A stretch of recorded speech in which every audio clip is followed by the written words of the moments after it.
বিশ্বকাপ ফাইনালের আগে উদ্বেগের নাম এখন শুধু ফুটবল নয়, বায়ু দূষণও। কানাডার ভয়াবহ দাবানলের ধোঁয়ায় বৃহস্পতিবার কুয়াশার মতো ধূসর হয়ে গেছে নিউ ইয়র্কের আকাশ।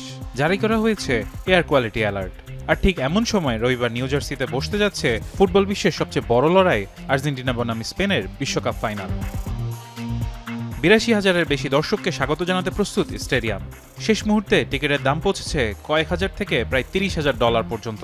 আমি ভরসা রাখি হিরন স্মার্ট ওয়াটার পিউরিফায়ারে। তাই মাঠের লড়াইয়ের পাশাপাশি আলোচনায় উঠে এসছে আবহাওয়া ও বায়ুর মান নিয়েও।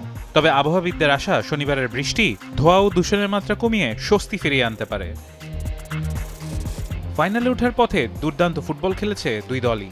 স্পেন সেমিফাইনালে হারিয়েছে শক্তিশালী ফ্রান্সকে। অন্যদিকে নাটকীয় প্রত্যাবর্তনের ম্যাচে ইংল্যান্ডকে বিদায় করে টানা দ্বিতীয় শিরোপার স্বপ্ন বাঁচিয়ে রেখেছে আর্জেন্টিনা। এখন প্রশ্ন একটাই, আকাশ কি পরিষ্কার হবে আর মাঠে শেষ হাসি হাসবে কারা? ধোঁয়াশা কাটিয়ে কি আবারও ইতিহাস গড়বে আর্জেন্টিনা, নাকি ২০১০ সালের পর আবার বিশ্ব চ্যাম্পিয়ন হবে স্পেন?